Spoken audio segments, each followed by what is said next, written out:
please welcome on stage NFSP Chair Tim Boothman. Colleagues, I hope you've had a nice lunch. We've got an action-packed afternoon for you. I hope it's not too warm. Please get involved. Plenty of things to do this afternoon. But we will start, and if I could ask everybody to be upstanding, please, to observe a minute's silence for those colleagues who are no longer with us, who have sadly passed away in the past year.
Right, thank you everyone. You may be seated. Right, so we're going to kick off this afternoon. Kindly, Neil Brocklehurst, the recently appointed CEO of Post Office Limited, and Andy Nice, Chief Transformation Officer, are going to come and present the strategic review and the current transformation plan. So please welcome on stage Neil and Andy. Thank you.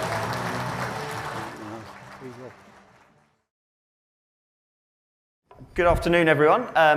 As Tim said, my name's Neil Brocklehurst. I'm the recently appointed CEO of the Post Office, and I'm delighted to be here talking to you this afternoon. So, as Tim said, Andy and myself are going to take probably about 40 minutes talking through a bit of the history of the transformation plan, the strategic review, and then Andy will take you through some more detail on what you can expect to see this year. And we'll also share some thoughts around how we're going to start shaping up future years, because what I hope you'll take from the presentation is that we've got a detailed plan for this year, but the future years we want to work with you to shape up. We have some ideas of what we want to go in there. We have some things that we need to do, but how we will deliver it and some of the more detailed initiatives, actually the ideas will certainly come from this room and from working together. So we'll give you a hint on some of the timelines that we're working on, because we're already starting to think about plans for next year, and so how we can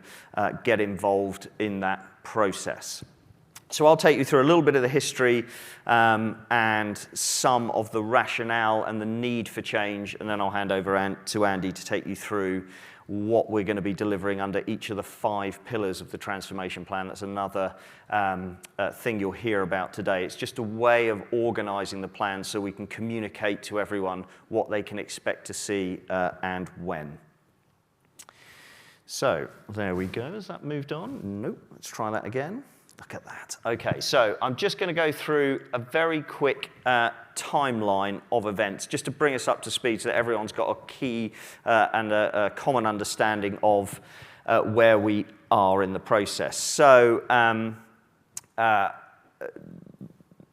basically the plan's genesis was early summer 2024 when our chairman, Nigel, joined, and he commissioned what he called the strategic review, which is basically a fancy way of saying looking at everything that the Post Office is currently doing, how it's organised, what its technology looks like, where it spends its money, its plans for the future, its strategy, and just putting all of those out on the table and saying, are they the right things to do? Is the business heading in the right direction?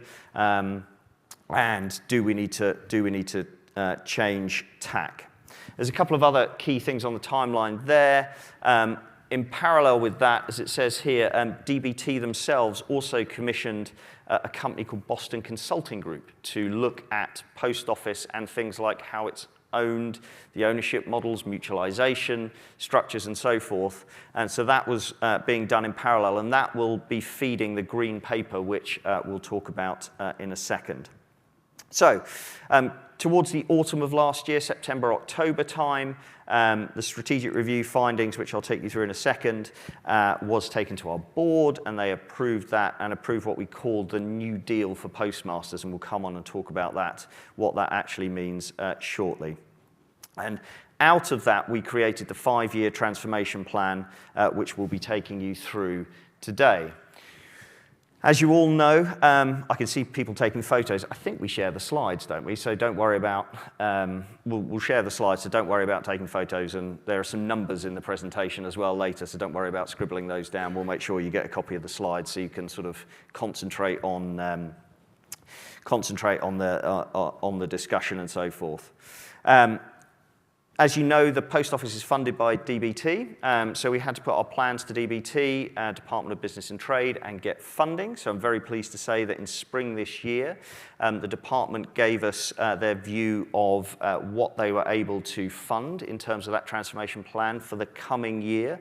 And I'm really pleased to say, and I think this just goes to some of the improved relationships that we've got, because one of the key things we'll do in a second is that we had to reset our relationship with government, as it wasn't in a particularly good place. In a really tough economic climate, you'll have seen all the news in the papers about how constrained the Treasury is.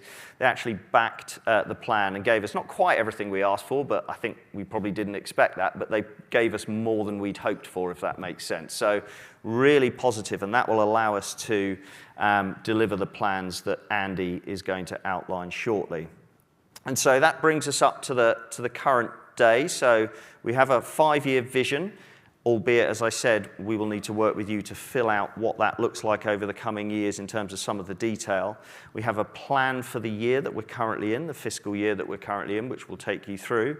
And then I think the next sort of big item on the agenda is the green paper, which we will expect to launch. I think they said in recent discussions it would launch in June, so I expect that to be sort of the 31st of June, probably.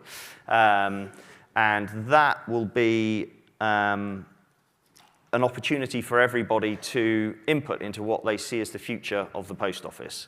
And what I mean by that is, what's its purpose? What does it do for society? How should it be owned? How should it be structured? And the government will be taking views. So I really encourage you, and I know Tim and Callum will be gathering people's views and feeding into that and working with the department to put forward people's views and respond to the questions in that green paper. So I would encourage all of you to participate in that.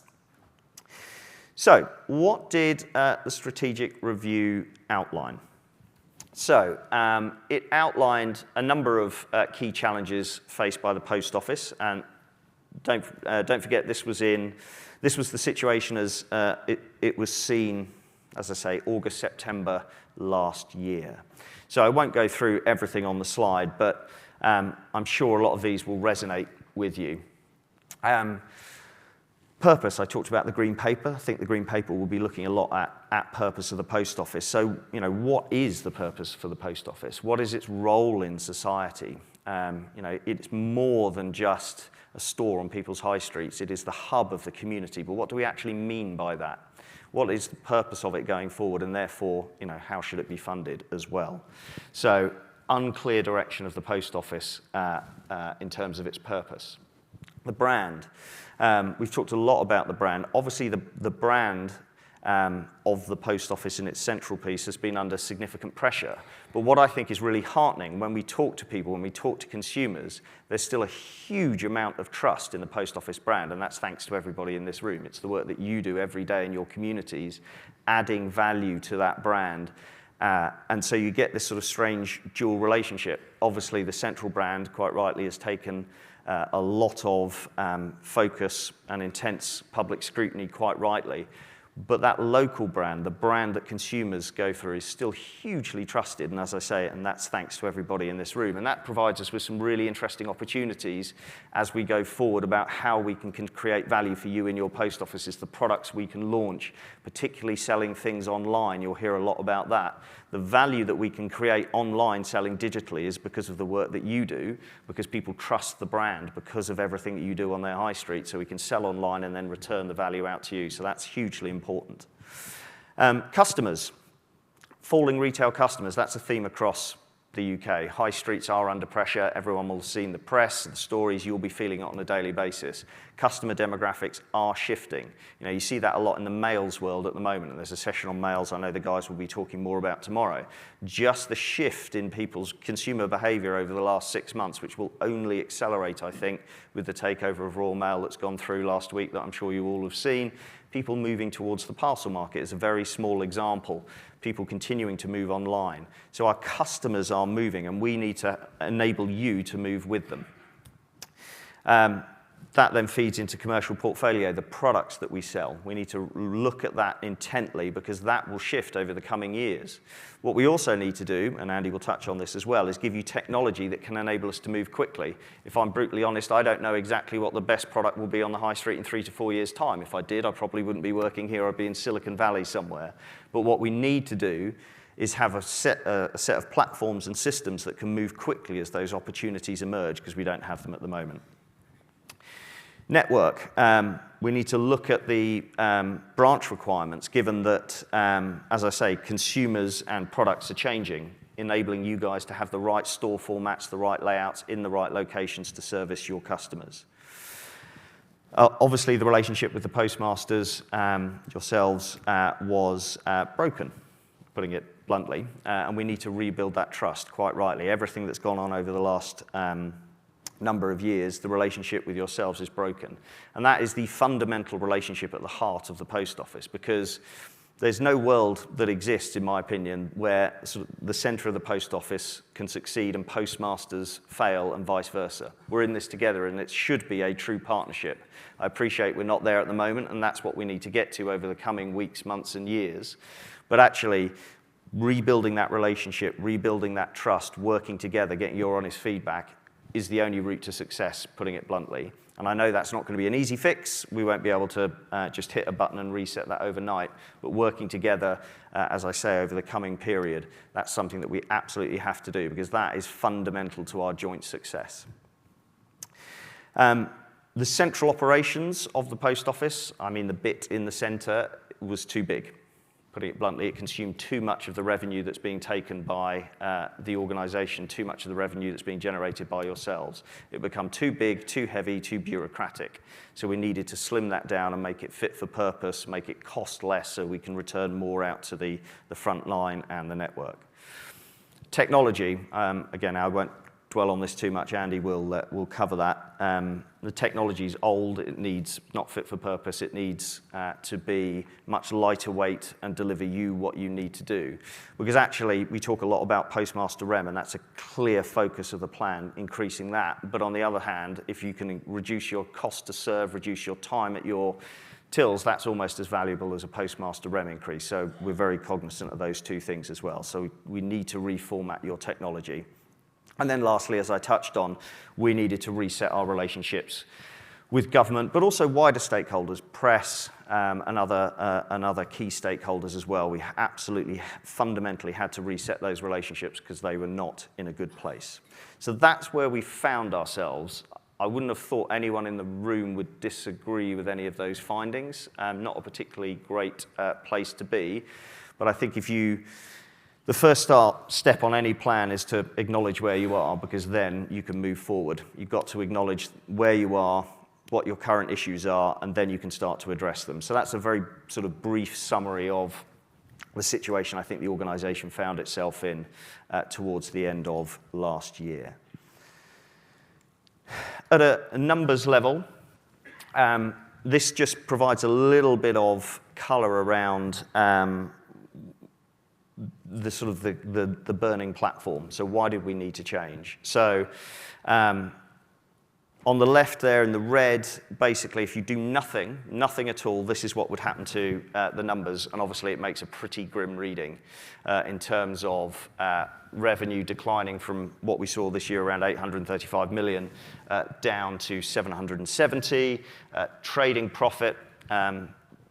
Post Office doesn't make a trading profit, it makes a loss each year, but that loss accelerates significantly, and that will put greater pressure on government. And then, of course, PM Rem declining. One of the things we did, actually, because we've been working hard with the banks to renegotiate Banking Framework 4, which you will have seen the announcements about a couple of weeks ago, we overlaid Banking Framework 4, so you can see the impact that Banking Framework 4 has, again, on the numbers in terms of revenue, again, profit, and PM Rem. And that's good, but it's not enough. So that is, if you like, the platform for change. So what that says is our costs keep going up, revenue keeps going down, and PM Rem goes down. So quite an easy picture to say we cannot not do anything. That's our burning platform for change. We absolutely have to address that. We have to address two things. We've got to lower our cost in the center, so we've got to take out unnecessary costs, but we also have to grow your revenue because we can't save our way to glory here, unfortunately. It's not simple enough to do that. So we have to do two things. So what then are the key objectives of the plan? You'll see 5 pillars turning up a lot today. So just if you take a very few things away, remember the 5 pillars. So there are 5 key things that the plan seeks to deliver. Firstly, a significant increase in postmaster remuneration, fundamental. That's really important for a number of reasons. We need you to have a healthy, sustainable business so that you can support the communities, but also, as you seek to, if you wanted to sell that business on, you need to have a sustainable, viable business to allow new postmasters to come into the network, and we need that healthy churn. So we need significant increase in postmaster remuneration because in real terms it has been declining over recent years, and obviously with the increase in cost that's happened recently with further increase in minimum wage and rates and national insurance contributions, that's also coming under further pressure. So one, significant increase in PM remuneration. We've got to, as I say, significantly reduce our costs at the centre. So reduce our costs, bring in a streamlined organisation. You will have seen some of that's already happened. We've already started making some organisational changes within the Post Office. We've started at the top of the organisation and we're working our way down to bring in increased cost savings. That's not all about colleagues leaving the business, that's also about better technology, being more efficient in how we do things. I've talked about technology. Absolutely need to make sure that we give you fit-for-purpose technology quickly and in a low-risk way as well.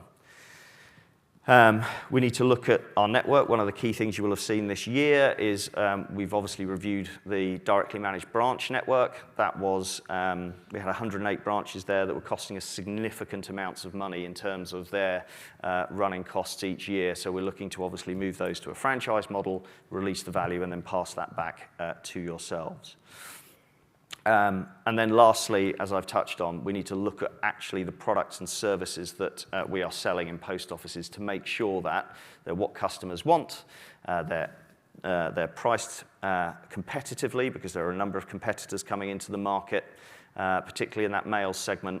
We need to make sure we're competitive in the market and we're labeling you with the products that your customers want to buy. So those are the key outputs that we want to get to. Fast forward 5 years, that's where we need to be. So as I said, another 5 things. So 5 pillars to sort of try and deliver those 5 outcomes. So each year we will be doing an annual business plan, and Andy will take you through that. So we've done it for this year. We'll organise it around these 5 pillars. So you'll expect to see these every year, and it's just an easy shorthand way of us describing what we're doing and how you can expect to see things and when. So, as I said, we're going to strengthen that commercial offer. We're going to increase products and services. We're also going to significantly increase our digital offering as well. I talked about that earlier. I think we punch significantly under our weight digitally. Consumers are shopping digitally, but the reason they're buying things online is, as I said, because of the value that you guys add to the brand, because they trust the post office brand, believe it or not. That's nothing that we've done, that's what you do. So there's value in selling online, as I said, and that money then will come back out through the system to yourselves and enhance remuneration. And that should be accretive to the network. It shouldn't cannibalize any of the things that are going on in store. We've talked about network being fit for purpose there, making sure, well, first thing, as I've touched on, DMB estate, working on banking hubs. I think, again, there's significantly more we can be doing on banking. And if the answer is 100 or 300 odd banking hubs, that's good, but that doesn't replace 7,000, 8,000 bank branches that have closed across the UK. So I think there's more we can be doing with yourselves in terms of banking services with the banks, and that's something that we're discussing with them now to enhance the banking offering that you have. Banking Frameworks 4 is great, but I think it's just the start of doing more in terms of financial services. So we're talking to all of the banks. Actually, they're really receptive about that. There'll be things that we need to do as the post office to make us enabled to go further. One of the key complaints I hear frequently is things like deposit limits. We'll have to do further things ourselves around things like anti-money laundering controls and so forth to allow banks to take the caps off there, but I think it's all achievable. We're all going in the right direction there. They want to do it, we want to do it, customers need it. So there's something in the middle there for us all to go at. So that is going to be a key focus going forward. Things like, moving on, I've talked about our operating model and supply chain. We've talked about technology and data as well. So it's not just Horizon that we need to replace. It's things like in-branch automation. You'll hear about things rolling out today in terms of automation, money counters, and so forth. So that's also a big focus for us because, as I said, it's not just increased REM. It's looking at how we can be more efficient and reduce your cost to serve in branch as well. And then obviously reset stakeholder relationships. And as I've said, the key relationship that we do need to reset is with yourselves. We're very well aware of that, and that will take time, and it takes time to rebuild trust. And actually, it's more through actions rather than words. And I appreciate we can't get to that position immediately, but that's something that we need to work on over the coming weeks and months together. So those are the 5 pillars. So what does that actually lead to then? If you remember the first 2 bits we saw earlier, that's our do-nothing scenario and the green piece. Now, the green piece on the end is where we need to get to over the next few years. What I would say is those are aspirational numbers. They're the plan. That's what we want to get to. The thing I can probably guarantee is that the numbers won't be exactly that, but that's certainly our target. So what does it look like? It looks like us growing our revenue from where we are now up to over £1 billion. It looks at trading profit going from a negative, significant negative, into profit. Now, what that doesn't mean is that the post office sits on a load of profit. What that means is it can start to fund itself and be less reliant on government for things like technology changes, for things, investments that we need to make. It doesn't mean that the post office takes loads of money. I don't believe post office should make a huge profit. Anything should be passed out back out to the front line. We just need enough so that we can have investments in technology, automation, infrastructure. But the point about this plan is it puts our destiny much more in our own control, actually, because at the moment we're still beholden to Treasury and DBT in terms of financing. And then lastly, on the bottom one of the numbers I'm sure you're all looking at there is the PM REM number, which, as I said, the key focus of the plan is a significant increase. This slide is that slide in some words. You will have heard the £250 million number. That's the increase that we want to get to by the end of this plan annually. It's not just a one-hit deal. It's then annually after that, and that's what we're targeting, and that's our aspiration to return that value to you in the room here today. Talked about a digitally enabled business, so you will see a lot of work going on digital. And as I say, I don't think that's something that we should fear. I think that will be hugely accretive to the business, and it's based off the back of the work that you've all done, and its intent is to get value that's out there in the market today and return it to you because of the work that you do on high streets.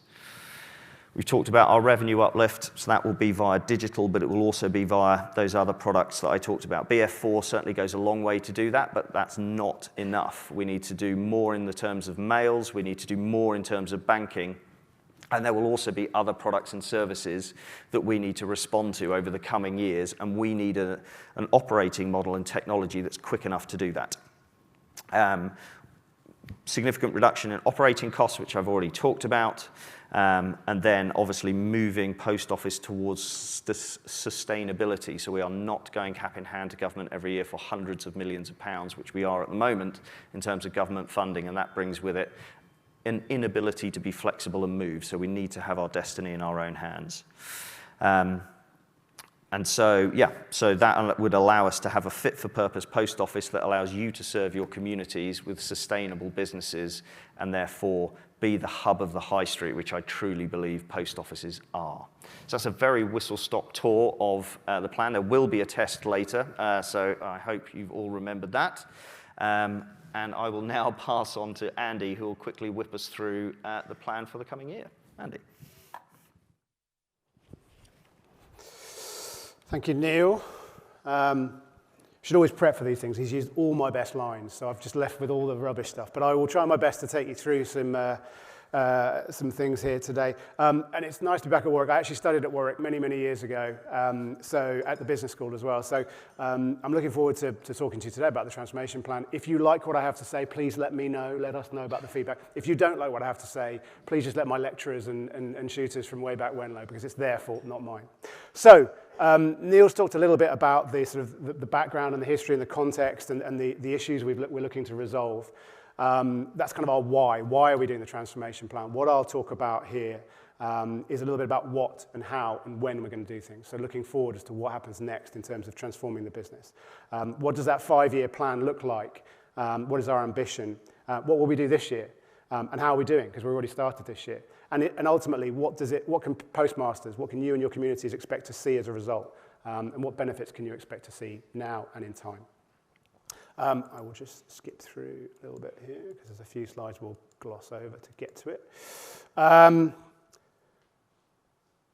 So essentially, as Neil says, our transformation plan has 3 core ambitions for the Post Office by 2030. The first is around viability. So making sure, as Neil mentioned, we've created a new deal for postmasters where we realise that £250 million uplift in REM, but also a sense of partnership. So it's not just about money, it's about partnering. It's about the centre and the postmasters working in a genuine partnership together, and that being a viable business for you, all of you, because at the moment we recognise it's not. So we need to move the dial on that, and that's critical and that's central to our ambition and our plan. Second big ambition is around being relevant. So at the moment, and Neil mentioned about what's the purpose of the post office. So we have to get that relevance back. We have to be relevant going forward, otherwise we get left behind. Relevant as a high street retailer in a tough market. So we need to be digitally enabled. We need to have the relevant products and services that our customers want and need, and keeping those customers happy and attracting new ones. So it's relevance as a high street retailer, but also relevance in delivering government policy, because that's not going to change either. So making sure we're helping the government on their business and high street growth agenda, giving access to cash, but ultimately supporting the most vulnerable in society, which we all recognise is a really huge part of that you all play today. And the third ambition is sustainability, as Neil said already. We need to deliver all of those first 2 elements with a reduced or ideally no need for government funding and subsidy, which we call upon today. We'll do that by investing and by generating greater revenues and managing our costs down, but there's a huge need to move to a more sustainable model than we have today. So as Neil says, we've got these 5 key pillars of change, 5 key areas of change that make up our transformation plan. These are going to remain the vehicle or the framing for the duration of the 5 years. These are not going to change. These are central to what we do today, tomorrow, this year, next year, and all through the 5 years. And although the projects and programs that sit within them will come and go, these will be how we talk about and how we think about transforming the business as we move forward. I know Neil's already covered these, so I won't go into them in too much detail, but what I'll do is I'll step through and talk about a little bit more about the long-term ambition against each one of these 5. Strengthening our commercial offer, ensuring the network is fit for purpose, delivering a new operating model, transforming tech and data, which I know is a one that everyone has an interest in and a point of view on, so I'll spend some time on that, and then also about resetting stakeholder relationships. So first up, in terms of strengthening our commercial offer, we see banking as being at the heart of driving our commercial growth, that that growth that Neil mentioned earlier. As you can see on the screen, we need to secure BF4. We have. We need to start investing in cash automation. We already have, and that work is already beginning. But it will continue, and it will go further. That will continue throughout the program. It's not a one-stop shop of we've done something, now we move on. We have to keep pushing banking. We see it as absolutely critical in our plans over the years. Likewise, mails, it's a fast-moving sector. Neil mentioned the Royal Mail takeover. You'd have seen this week the Every DHL merger. Things are moving very quickly, and we plan to remain a key player and partner in this market as we move forward. And then thirdly, marketing. We spend a lot on marketing, and we think we need to drive greater bang for our buck. We need to get more out of our marketing spend, especially in raising awareness of the products and services that we provide to communities, to our customers, but also in driving new customers into your branches. We need to see more of that. You need more people coming in, and we need to do that through our marketing. So that's commercial. I will move through these pretty quickly because I appreciate it could get a little tedious otherwise. The next up is the network, and ensuring we have a network that's fit for purpose. We're obviously awaiting the output of the green paper, and we'll obviously have to reflect the implications of that into our plans. In the meantime, we have huge amounts of focus on managing the loss-making elements of the network, and in particular, as you'll all be aware, we're looking at the franchising of the DMBs right now to do that. But we'll also continue to roll out bank hubs. We'll equip branches with optimal and equip branches with the optimal range of products and services that we know you need going forward. Third up is the operating model. And as Neil mentioned, a key finding of the strategic review was that POL at the centre was not the right shape, the right size, or the right makeup for the business we were trying to run in order to deliver the business or support you as postmasters. And on top of that, the cost was just neither justifiable or sustainable. We recognise that, and we're taking huge steps to remedy that already. We have a plan to address our operating model shortfalls, and it's well underway. And I'll tell you a little bit more about what we've been doing in a second. We believe we can make the organisation both more efficient, but also more effective in how it's run. There's so much opportunity there. And that's through a combination of restructuring, which is making it leaner and cleaner and best practice in terms of accountabilities and people doing the right things in the right places, but also by developing a culture and behaviours of high performance. We recognise, and it's fair to say, that POL has not been that in recent years. So there's work to do, and we realise it, we recognise it. That's what our plan will deliver. Next up is transforming our technology and data, and this is a huge part of our plan. It's probably the biggest in terms of spend and complexity and effort. I mean, there's a lot to do, but getting the tech and data in a good place is a huge, huge undertaking. Speaking to postmasters, I know that branch technology, and in particular Horizon, is a huge cause of frustration and concern for you. We know it, we recognise it, we're working on it. And again, when we look at and we have a plan for this, but when we look at what Post Office is today, we're carrying an enormous amount of technical and technology debt and complexity that we just need to get away from. That tech debt it makes it slow to change, it makes it expensive, it makes it a poor experience for you and for your customers. And at times, often, it's just not fit for purpose. We recognise that. We have a plan to resolve it and fix it. And that's an enterprise-wide plan. Again, there's been a lot of focus about getting us off Horizon. To fix the technology, it's a lot wider than that. We need to go enterprise-wide and get the whole thing working properly and fixed up. And that's what we'll do. Because we genuinely see tech and data as an enabler for the commercial growth and the operational efficiency that Neil was talking about earlier. So those numbers and how that flows through to REM, tech is a huge part of enabling that. It's not just a cost base. So we have a technology strategy, and that technology strategy is in essence to build and source a modern, future-proof stack that will enable the business, not hold it back. It will entail exiting Fujitsu off the pitch. We recognise that's something we need to do, and moving off Horizon as a key part of our platform. We also want to build digital and data capabilities and solutions to help us better understand you, to better understand our business, and better understand our customers, and to make that customer experience and postmaster experience better than it is today. We want to automate, as Neil's talked about, to make us faster and smarter in how we operate. And finally, we want to do this in an iterative way. I know there's lots of talk about MBIT before. That's what's known as a big bang implementation. It's all or nothing. It's high stakes. We recognise that going forward, we need to be iterative. You can't wait 4 or 5 years to see a solution coming. You need to see things quarterly, every year. We recognise that. So our approach is now going to be iterative, where we're sort of knocking the rough edges off step by step, and you see the benefits quarter by quarter, half by half, year by year, rather than waiting for some, gravy to gravy in the future, which may never come. But given our starting point, it takes time, and we're going to need your patience on that. This will take years, not months. It's a bit of a mess, and it's going to take a bit of unpicking, and it's very complicated and carries a lot of risk. But even so, we think we can make those improvements, those iterative improvements, month by month, quarter by quarter, year on year. So there's a lot of stuff I'll talk about in a second about how we want to improve and deliver tangible solutions to you and to the business from this year onwards.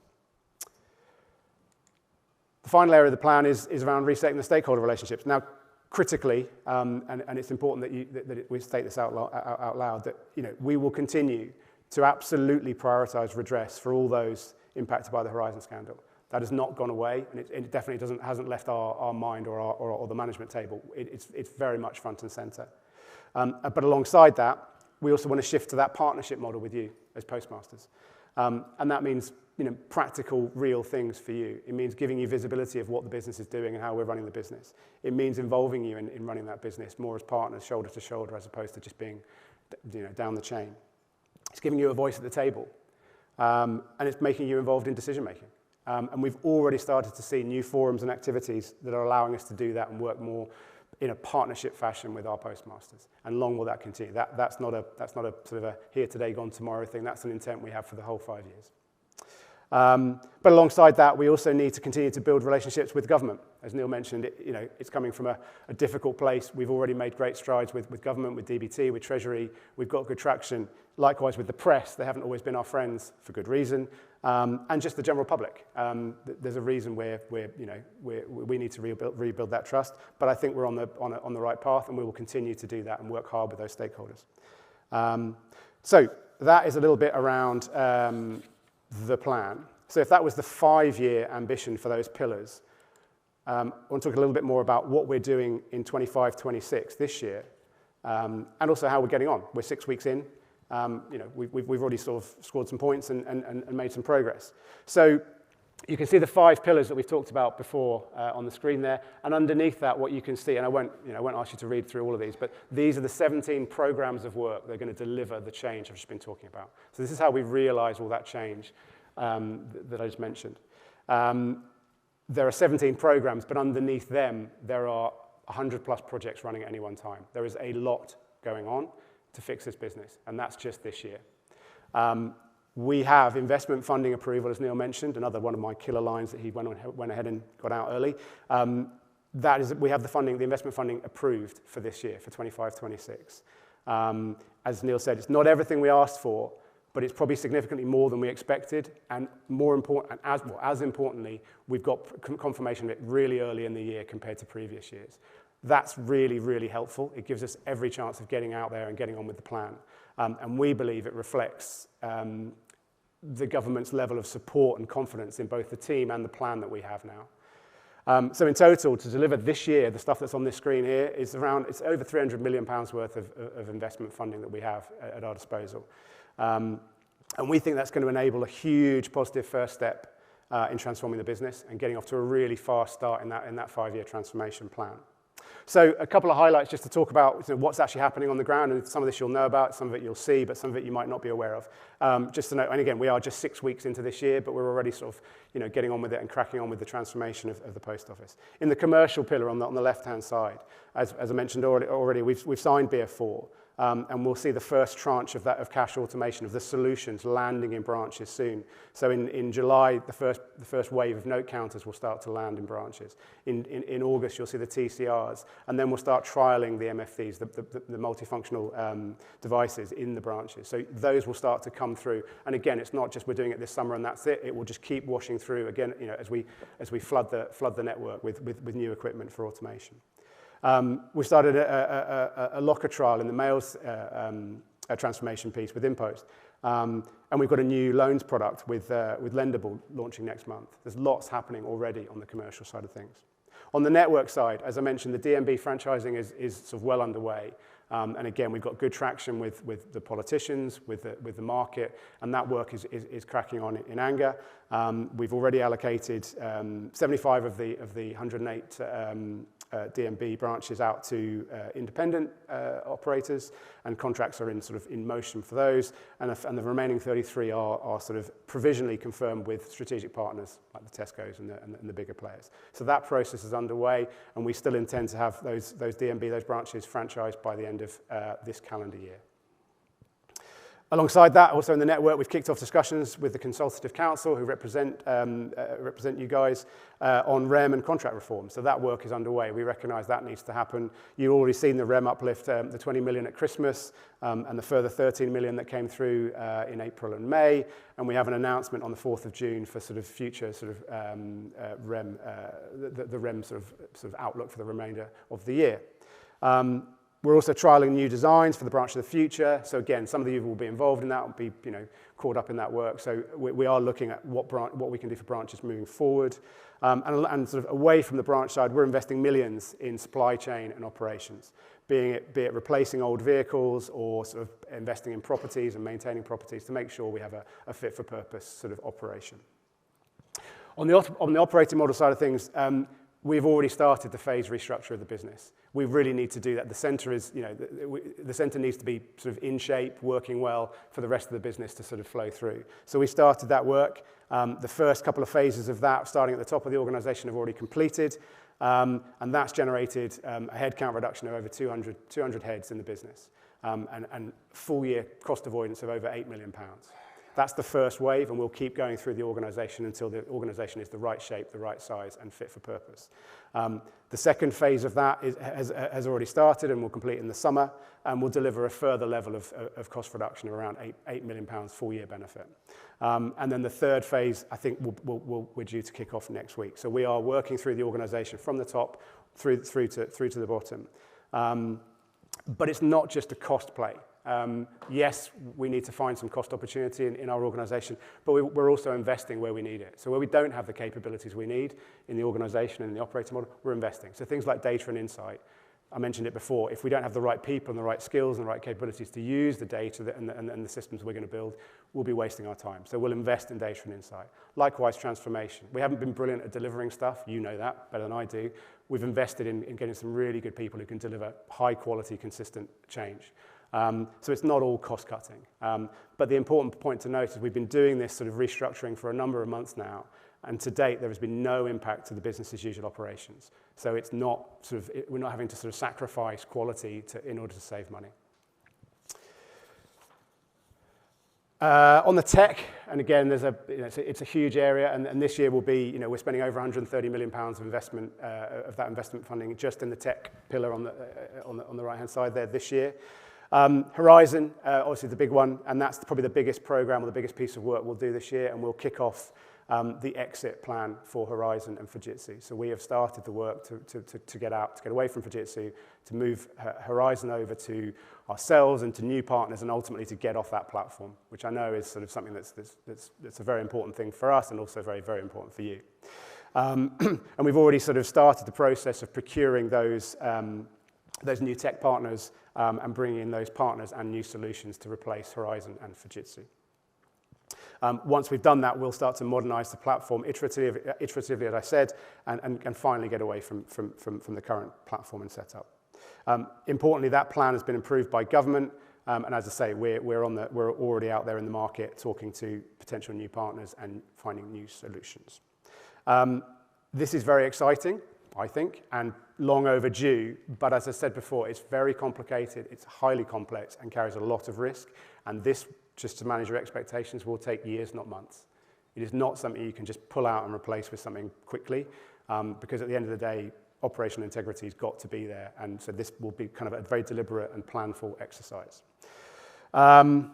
But in the meantime, we're also doing another piece of work looking at the integrity of the platform, of the Horizon platform, working with a company called Kroll. They're sort of experts in the field, and through the work to date, we've not found any reported issues with Horizon integrity, which is reassuring for us. That's work we're doing shoulder to shoulder with postmasters. So it's not us telling you that, that's postmasters looking at it at the same time. So hopefully giving you some confidence in the systems that we are going to be running with for a little bit longer.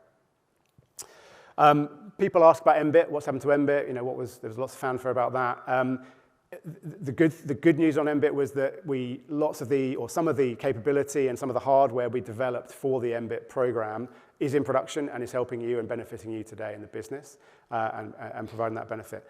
But overall, the risk and the cost and the time to realize the outcomes of that program meant it was appropriate to shut it down. And that was the view shared by us internally as a new management team, but also that shared by government and outside experts. So it was the right thing to do, but we still have got some positives and some benefits to show from the work and the spend that we made. More close to home for you guys in terms of branch tech and stuff that's happening this year in your branches with the technology. Some of you will already have been sort of part of some of this, but we are rolling out the portable counter device to replace the current pay station solution. That will be happening this summer. We have a broader hardware refresh that's already well underway to replace terminals or the pin entry devices. We have the first wave of self-service kiosks coming out to you, or some of you soon. And we have 21st century connectivity from the Copper Stop Cell program. That is all due for rollout and completion this calendar year. I realize it's not perfect. I realize we don't always get it right. And I'm just giving you a warning, we won't always get it right in future either.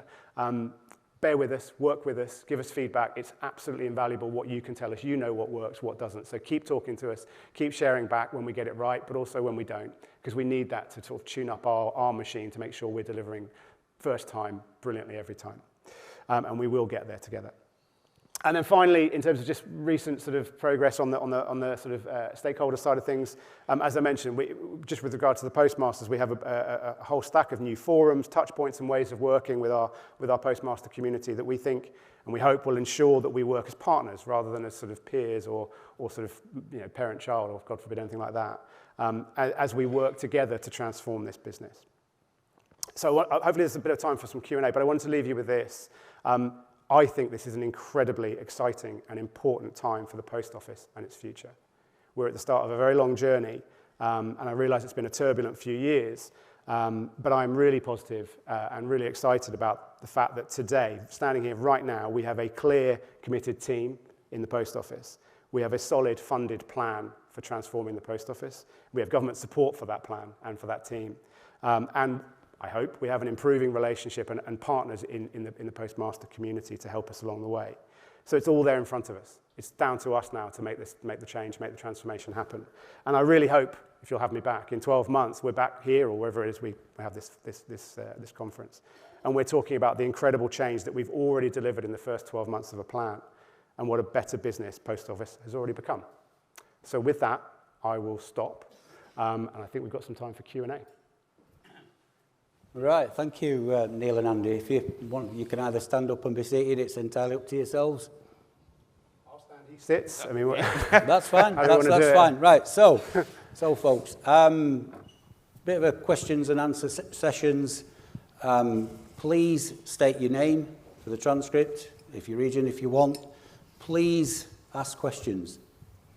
A little bit of context is okay, but what we really don't want, we're a little bit pushed for time, we don't want long statements. We've got roving mics, as in David and Wendy. If they come to you, please ask away. If you just pick who you want while you're going along, thank you very much. Hi Andy, John Shepherd, Gilberdike Post Office in East Yorkshire. I'd just like to ask you a question around in-store printers, counter printers. With NBIT, many of us saw the wonderful new printers that were on rolls of labels, and the machine was able to do it, and it was a massive, massive benefit when we saw that. And we're all in the situation now when we're training new staff as to, do we put a post 1 label in? Do we put a post 2? Do we put a PUDO label in? And we've got more change coming with the changes with Parcel Force and going labelless with them, etc., etc. Where in the programme, I didn't see it on there, is the detail of when we'll get new printers and the capability of printing effectively and efficiently for our customers. So thank you for the question. It's a great question. So at the moment, the work this year is really around refreshing the hardware we have today and making sure we have a operational sort of kit in branches that will do the job. But we recognise it could be done better. And we recognise a lot of that stuff was discussed and talked about and sort of even trialled it during MBIT. That stuff is coming soon, but what we've got to do is clear the decks in terms of that technical debt that I mentioned, in terms of just giving you hardware that will do the job today. But very much the stuff we learned from MBIT, the stuff we heard from people, and we'll talk again about what you need going forward. We want to sort of factor that into our plans for branch of the future, solutions of the future, so that when we get to year 2, which is sort of, where we're sort of really starting to move it forward, we've got the right stuff coming down to you. But this, as I say, this year is probably more of a foundational year where we just need to clear the debt and make sure we have a solid operational platform for today. Is that okay? Andy, Alan Knight, South East area. I've just been listening to you, and you say there's a plan ahead, but us postmasters have heard this now for years. We've had various execs stand up there, promise us this, promise us that, and nothing is ever delivered. What assurances can you give us that you're going to be here in 12 months' time, and that these promises that you've outlined today are actually going to happen? Because these gentlemen and ladies have heard it all before, and we're still here talking about it. So I completely appreciate that. And what I would say is you haven't heard it from me, and you haven't heard it from the new team. But again, it would have been another team, another person standing up saying something similar in the past. So I get that. There's nothing I can say that's going to make any difference. All you can judge me on is what I do, and what we all do as a management team and as a business. So we've got a plan. Judge us on what we do in the next 12 months. Right? If we don't follow through, then you can get your vegetables out next time and throw them at us and boo us off the stage, because we'll deserve it, right? But we've got a plan, and we're very confident we can do it. We've got the government backing us. We've got money to do it. And like I said before, it's all there in front of us. It's down to us now. And without sort of stitching myself up, we've got no excuses now, because everything is there for us to go and do it. And we believe we can do it, and we want to do it with you, not to you, with you as partners.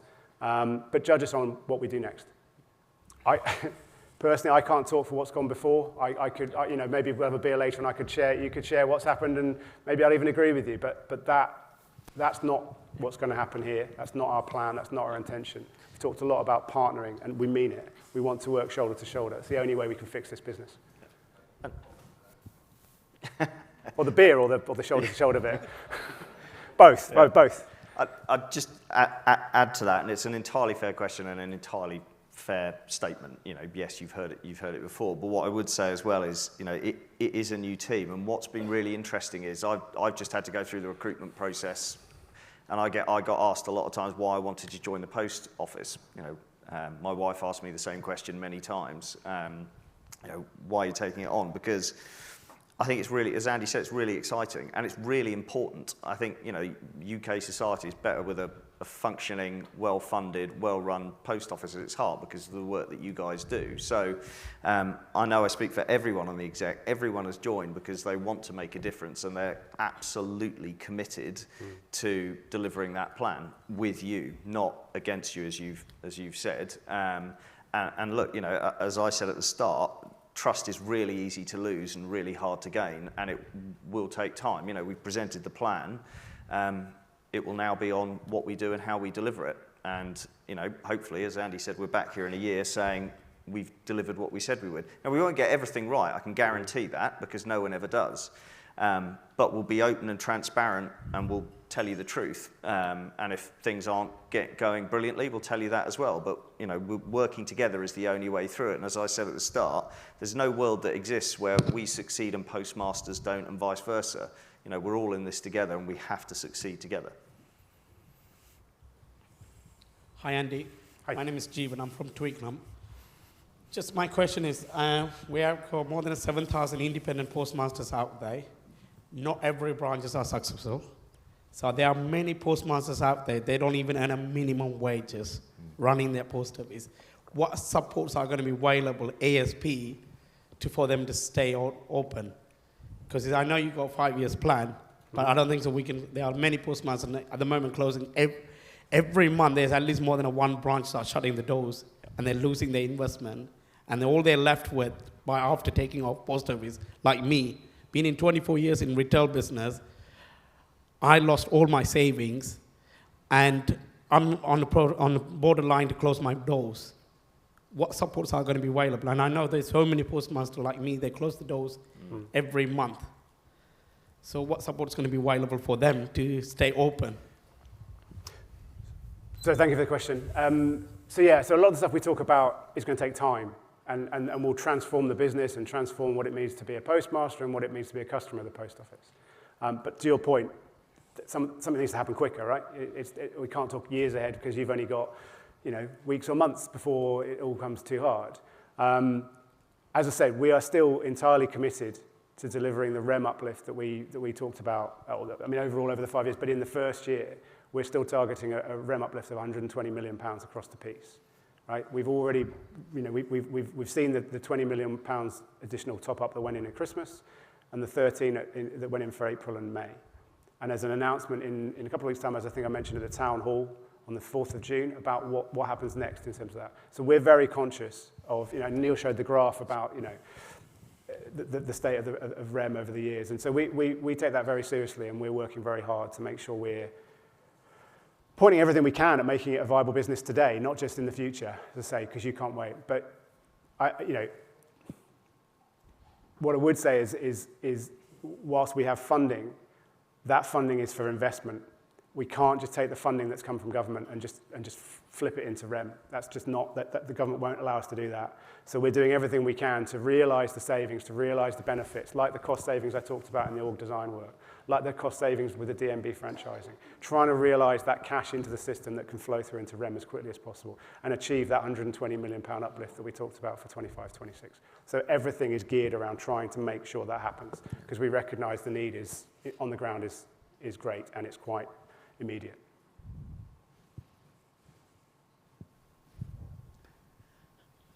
Hi, Andy. Hi, Neil. Thank you for coming to the conference. My name is Sajid from Scotland. I want to talk about Royal Mail, our biggest partner. What are you guys doing with the new Royal Mail? How are you negotiating for a new deal for us? Because we've already lost 2.3 million in our bonus payment, and I know you guys are still looking at it, but in terms of going to the future and Royal Mail, we need to build a better relationship with them because they're still our number one partner. Can you assure us how you guys are going to do that? So, great question, thank you.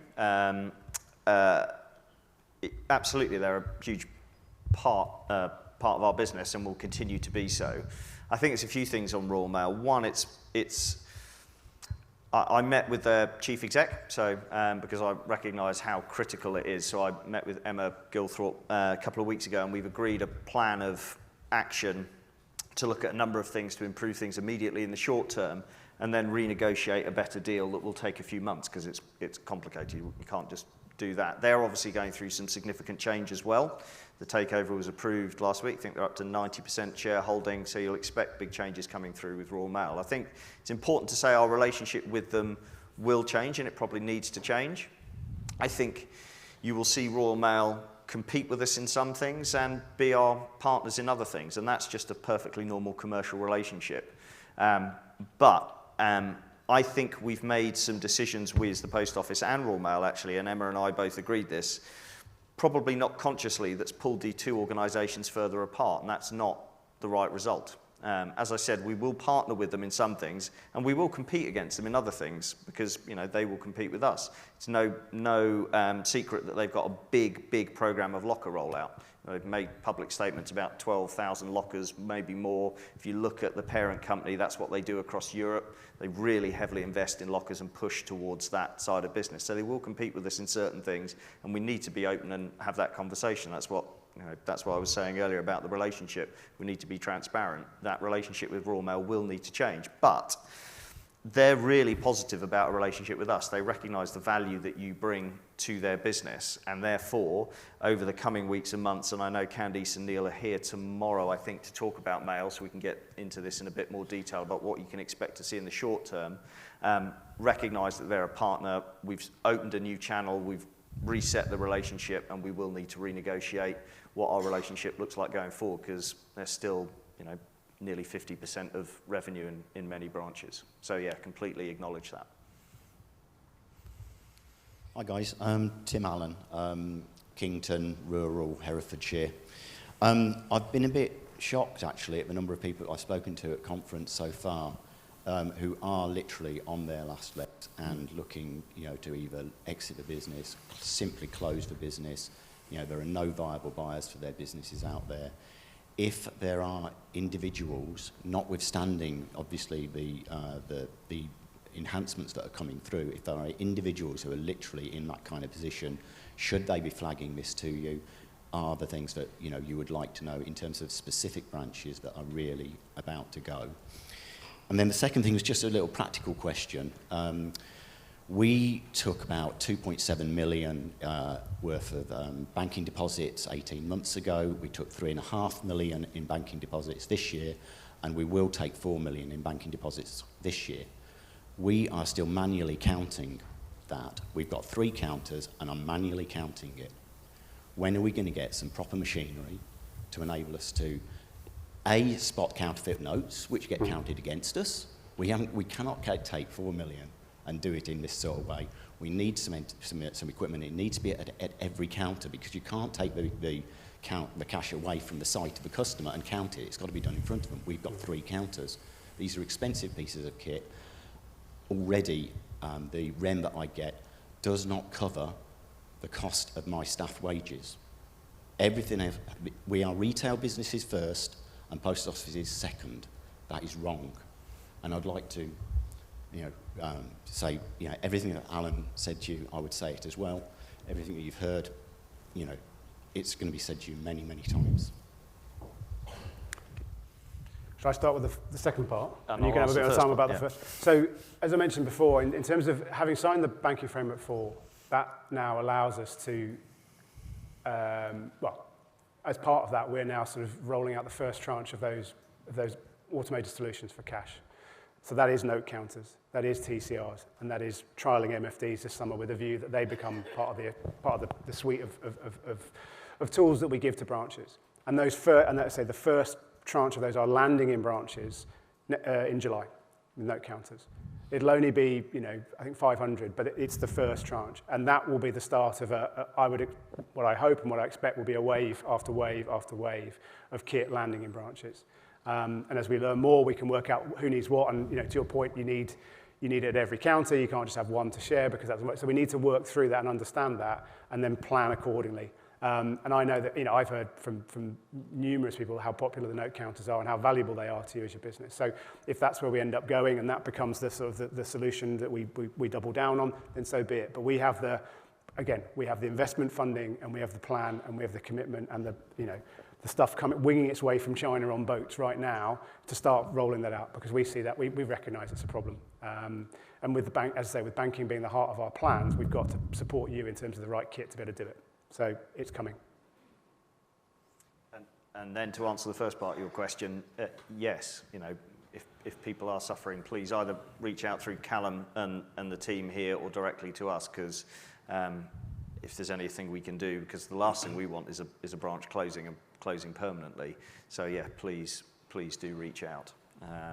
And as the gentleman's question earlier, we appreciate the tension in the system. We have to invest money to make the change sustainable, because if we just float a load of money through, we'd be in exactly the same situation next year with bad technology, no automation in branches, the same size central organisation, DMB branches losing us 40 odd million quid a year. So it's that tension between, I completely appreciate the pressures, as I said earlier, and I appreciate, from April they've got even worse with NI and minimum wage and so forth going up. That's why we tried to bring forward we did bring forward the 20 million. That's why we brought in the additional money in May, April and May. And as we said, we'll be making the announcement next week. So we recognise the tension. So, but please do, use Callum, use the network, reach out directly to ourselves, because that's the last thing we want to happen. Hi, Neil. Hi, Andy. Thank you for the presentation today. My name is Rajiv. I run 3 branches in London and the surrounding areas. My question to you, Neil, is you mentioned in one of your slides the areas that challenged post office, particularly the network. We have roughly around 11,500 offices, and 108 of them are DMBs which are being transformed as franchisees. how many of the mains and local are going to be changing so that the network is fit for purpose? Yeah, great question. I can't give you an exact answer. If I try to give you an exact number, I'll just be wrong. But you're absolutely right. And we need to look at how the network is set up across mains and locals in particular for a variety of different reasons. I mentioned banking being, something critical. Yes, we're opening banking hubs and so forth, but we've got a chain of sort of 3,500 mains branches that in essence could, in my opinion, replace banks actually, because they're right in the high streets where the banks have exited. We should, and I've been talking to chief execs of all the high street banks, there's definitely something in that. They're really interested in it, but we have to get ourselves as post office fit for purpose to allow the banks to want their brands to be associated with us as the post office, nothing you guys are doing. And that means, back to the gentleman's earlier point, giving you the equipment to actually do banking properly, such as note counters, so that there won't be big queues and so forth, because that's what the banks are concerned about as well in terms of what they want to do. So we absolutely need to look at that. We need to look at how mains and locals are remunerated, and that's part of that remuneration consultation that we've launched. That's something I've heard loud and clear over the last few months, is this disparity, and I'm sure the point was brought in for a good reason around why mains and locals are paid differently, but it doesn't feel right going forward actually, so we need to look at that. And Andy mentioned there's a lot of work going on around branch of the future, and we need to look at then what a local looks like, what a main looks like based on those products that it sells. Is it now in essence your community local bank plus where you do your mails, you have lockers inside, lockers outside, smart drop boxes? What are the solutions that we need to do across all of those formats to meet where customer demand is going? So it's absolutely part of that plan. It's something we actually need to work with you on over the coming months, really, to get that set, because the network will continue to evolve. It has to. Customers are moving, demand is moving. We need to constantly evolve that network. Yeah, it's a great question. Sid from the Midlands. My question is, I'm sorry, but unfortunately, I was half asleep until I heard that we've got 300 million pounds at our disposal. Mm-hmm. Is it right? Mm-hmm. So those 300 million pounds, you said 130 million pounds are going towards improvement, technology, 8 million for the DMBs, you're cutting the staff, another 8 million, so 146, right? Or 150, let's say. So we're left with 150 million. Are you going to give the postmasters that 150 million? And you see, you keep on mentioning, December we gave you 20 million, April we gave you 6, May we're going to give you 7. When you give us these crumbs, right, they're very welcome, but we need something concrete that, to plan our future as well, just like how you are planning your future. Yeah.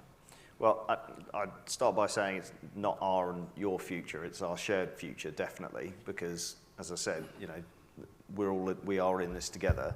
The numbers, unfortunately, don't quite work out, as you said. Andy was talking about the benefits that will be realised from the DMB. That 8 million is the benefits that we'll be able to release this year, not the cost of franchising the DMBs. So the 300 million doesn't quite break down. There's not 150 million spare, unfortunately, that we can just flood out. It's actually all accounted for in that plan, right from we need to replace vans, CVIT vans that are effectively falling to pieces so that we can continue to get cash out and so forth. So the 300 million is allocated for investment to make the longer term changes, to make the 250 million that we've talked about sustainable. Because we could just flood the 300 million out, as I've said, but we'll be in this situation next year. All of the same structural problems will exist, and there's no way government are going to give us 300 million to just pass straight out into the estate. So we will be making an announcement on REM for what we can expect this year, but the benefits that we're baking in this year, the organisational changes that will realise the savings, Banking Framework 4 that will realise the savings, DMBs where we'll realise the savings, those are structural changes that you will see, and the benefit and the cash that will generate you'll see every year going forward now. And I appreciate it's difficult at the moment, and there is that tension, as I said, between we're you have to believe me, frantically working out and trying to rinse every penny out of the business to pass on to postmasters this year, whilst we're making those changes that will then drop in every year going forward. And we'll come with the update in June for what we can expect for the rest of this fiscal year. But as I said, the changes we're making, getting rid of colleagues, making ourselves more efficient, getting rid of the DMBs, making ourselves more efficient, Banking Framework 4, you'll see every year going forward from now on, and that will allow you to plan a longer-term future. Good afternoon. Satnam Singh here from Hebden Bridge, North East Regional Council. A couple of points I want to pick up. I want to relate back to one of your statements where you said you want to be more digitally enabled. Now, as part of a suggestion that I'd make to start building back this confidence and trust relationship with ourselves and yourselves, we've been generating a lot of traffic to the post office website over the last 10, 15 years. Most of the post offices have got the website address plastered on their signboards and everything like that. It's been generating traffic through there, and from our work on the front line, we've been generating more business for yourselves, which we're not being getting remunerated for. Now, I made this suggestion quite a number of years ago. What we should do on the short term, to give back a bit more remuneration back to each of the postmasters, is all the business that's done within a geographical area, within the post office. Obviously, we have to now physically give out our FAD codes. We shouldn't have to do that, because somebody might come into our office 3 years prior and thought, well, I'm going to buy post office because I'm helping my local postmaster. I've had this issue where the FAD codes were never got inputted and we lost remuneration. Why not give back some of that remuneration that's been generated for each little geographical area, for each post office, and thought, okay, Mr. Smith from so-and-so down the road from this office has just got the travel insurance online. Why not give a kickback to that local office? Because indirectly, that local office is reinforcing your brand. As we are the brand ambassadors and we are we are on the front line, why not as a short term say, okay, right, in your area, give them a 2-mile radius, any business that's done online in that area, we'll give you a certain percentage of those sales without us having to chase for it. Mm-hmm. Also, I want to mention the back office payment, which was dangled to us a few years back and has been rebranded as operational excellence. We don't get paid for any back office work we do. If you have an issue on the counter, we could be sat there half an hour. We could have staff prepping REM, everything like that. We're only paid for the particular transactions and not the work behind the scenes. I expect to see some sort of remuneration towards that, because we are actually spending a lot of time away from the counter doing things, administrational work, which really needs to be recognised and compensated. Mm-hmm. So a couple of things I'd say on that. So we've launched the REM consultation, so you're absolutely right, we need to work out how we pay. I tried to look at the REM model the other day, and I think you need a first-class degree from somewhere like Warwick, actually, to probably understand it. I couldn't work out exactly how it all lined up, so we need to make that a lot simpler. And you're right, we do need to pay postmasters for selling digitally, and there's loads of ways you can do that, right? You can look at the postcode of the person that's bought the insurance policy. There's lots of ways of doing it, but the first point is, yes, we get over 100 million hits a year on the post office website. We sell about 30 million quid digitally. That's it. It's about 30p per hit. It's not great, actually, and that's why I said we're punching well under our fighting weight. So I'd love to return a load of REM to you now, but there isn't. We have not converted that traffic, let's be honest. We've got people at the top of digital people will call it the funnel. So when you get to the top, when you first hit the website, and we've got a very leaky funnel. We funnel people. Sorry? No, I completely agree.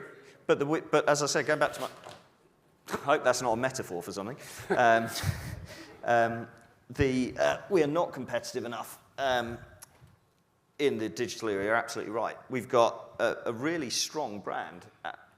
People, you see it on Money Supermarket, things like that. We've got the data. Post office is still incredibly trusted because of the work that you do. You're absolutely right. So we have not been converting that properly. So post office insurance, there's a big focus on that, making sure that they really start to drive their sales, and you'll be starting to see a lot more coming out in the digital space, a lot more digital advertising. We spend, in my opinion, too much advertising in your branches.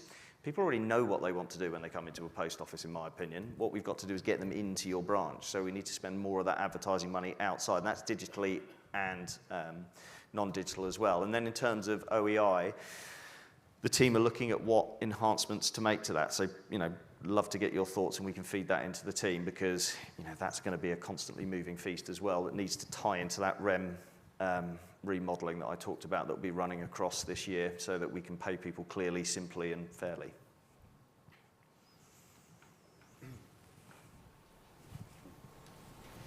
Right, thanks Andy and Neil. That draws to a close our questions. We have run over a little bit. I'm fairly sure we can catch back up. Gwyn and Helen will come on to things. But if we can give them both a round of applause please. Thank you.